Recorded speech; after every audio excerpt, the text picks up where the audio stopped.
In this video, we will discuss the sustainable farming incentive, second part, farming for future.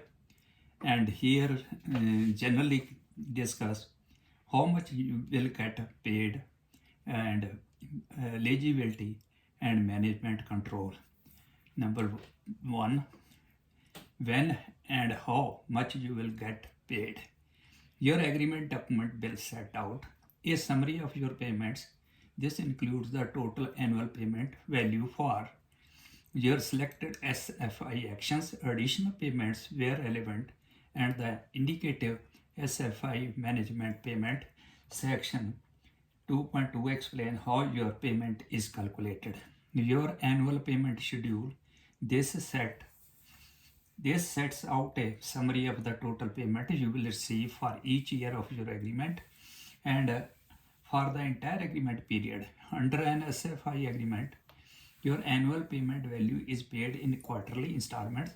You will usually receive your first payment in the fourth month after your agreement's start date.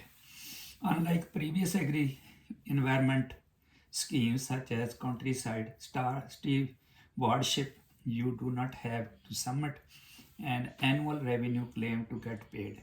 Instead, you will receive the first three installments by an automated BACS transfer. You must submit an annual declaration, a simple tick box form before you are paid.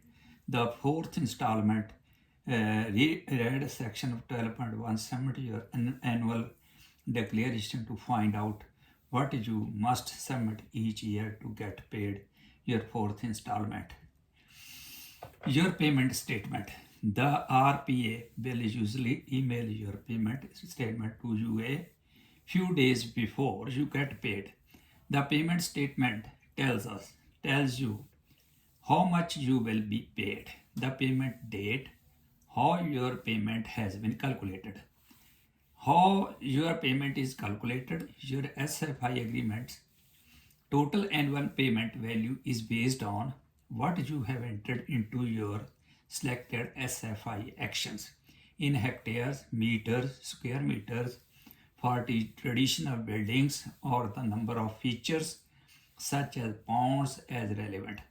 The additional payment per agreement if you have entered land into actions CSAM1, assess soils, produce a soil management plan, and test soil organic matter, or CMORI1, assess moorland and produce a written record. SFI actions you have selected that apply to an SFI agreement rather than a specific area of land.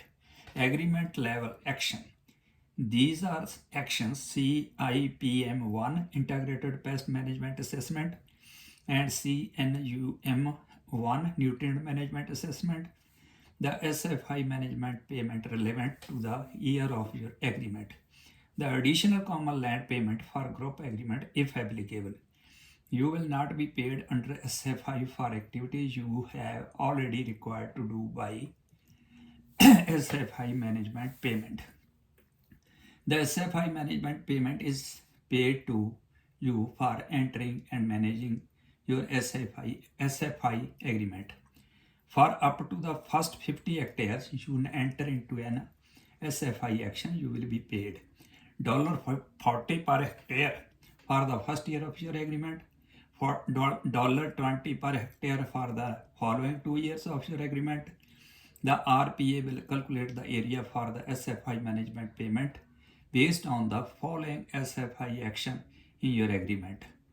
Actions which are done on a hectare or square meters for traditional farm building sections HEF1 and HEF2. Actions for boundary features such as hedgerows, dry stone, walls, banks, or ditches.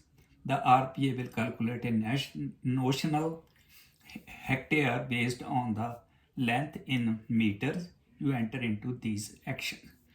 The SFI management payment will not include agreement level action SIPM1 and CNUM1.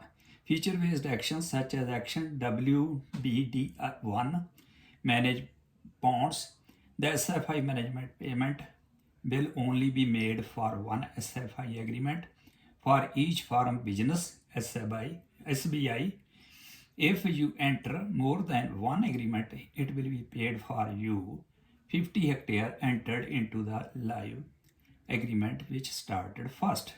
DEFRA will keep the SFI management payment under review. Additional common land payment for group agreements. There is an additional payment for group application of 2 or more people on common land or shared grazing of $7 per hectare per year. Other relevant funding available. SFI does not include capital funding, but you can apply separately for capital items as one-off payments to help you to do SFI action. For example, to buy fencing, to exclude livestock if that required for the action. So apply for capital grants and apply for grants under the farming investment fund. Third, check if you are eligible to apply. You can apply for an SFI agreement if you are farmer or land manager. If you are applying on common land, you must also be a single entity. You have management control of the land. You want to enter into SFI action, and check if you have management control of land to find out what this means. For the requirement that you were eligible for the basic payment scheme in either 2022 or 2023 no longer applies to the expanded SFI offer. This means that groups that were not eligible for BPS are now eligible to apply for the expanded SFI offer.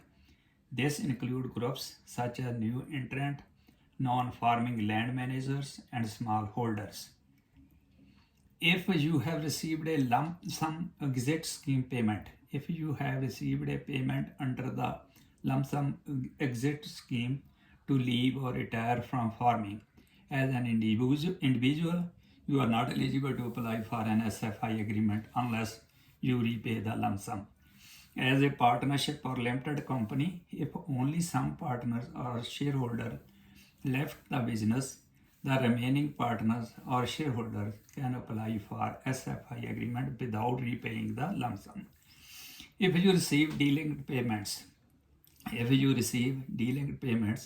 which replace BPS payments from 2024, you can apply for an SFI agreement. This is because you will not be paid twice for a similar activity on the same area of land at the same time, known as double funding.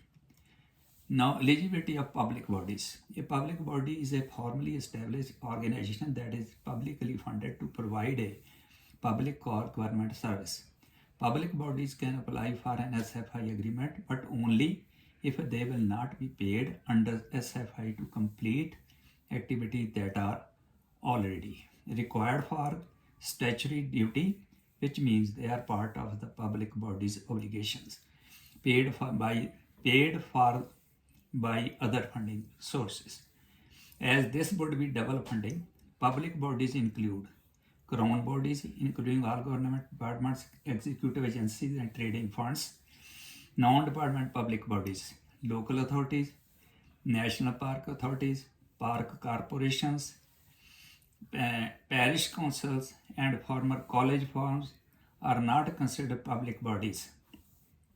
They are eligible to apply for an SFI agreement.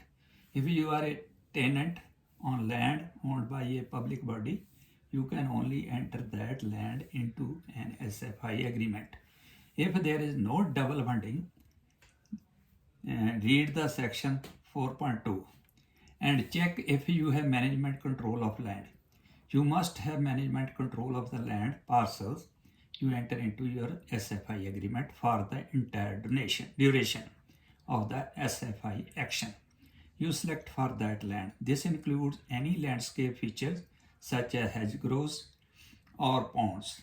Each relevant SFI action explains how management control works for these features. Action with different durations.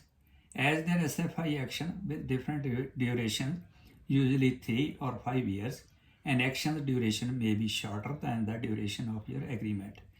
The agreement period. This is because your agreement period will last for the action with the longest duration. This means that if all your selected SFI actions have the same duration and start and end on the same dates, you must have management control of the land for the duration of your agreement. Your selected SFI action have different duration or start and end on different dates. You must have management control of the land for the duration of each action. This because your agreement period may be longer than the duration of an action. Who has management control? You will have management control if you have sufficient control over how the land is managed to complete the SFI action you have selected. For SFI, this means you are the person actively farming or managing the land. Usually, this means you are an owner occupier who is either farming or managing the land themselves or employing a contractor.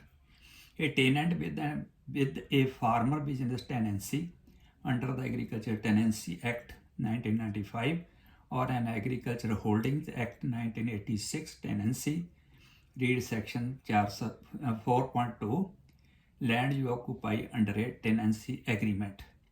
A group farming or a managing common land, including areas of shared grazing, to find out about management control of common land. You will not have management control if you are a landlord, as you are not actively farming or managing the land. A licensee who only has access to the land under a license arrangement. If you have wider land management responsibilities similar to a tenancy, such as Ministry of Defense licenses, then read the section 4.2 about land you occupy under a tenancy agreement. When you enter land into an SFI agreement, you declare that you will have management control of it for the duration of your selected SFI action. You must provide evidence of this if the RPA asks for it. Land you occupy under a tenancy agreement. If you occupy land under an FBT or an Agricultural Holdings Act 1986 tenancy, you must make sure that by entering this land into an SFI agreement, you do not breach the conditions of your tenancy. If your tenancy will expire before the end date of your selected SFI actions, you must only enter this land into these actions. If you expect to have management control of it for the entire duration of the action, this will usually be the case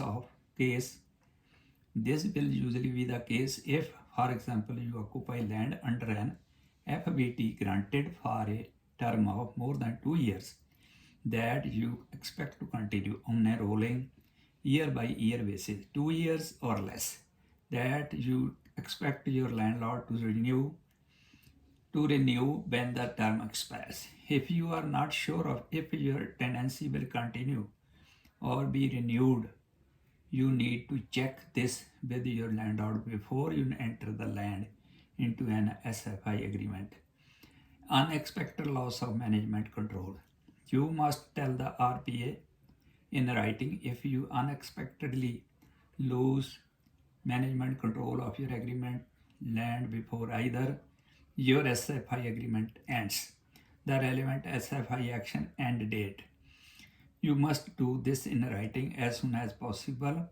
Preferably, this should be within 8 weeks of your being able to do so. If you lose management control of all your agreement land, the RPA will end the agreement. Some of your agreement land, the RPA will remove the affected land from your agreement. In both cases, you may have to repay some or all the payments you have already received, and read section 13.2 what you must do if you cannot comply with your agreement. Thank you. Please subscribe, comment or like. Thank you.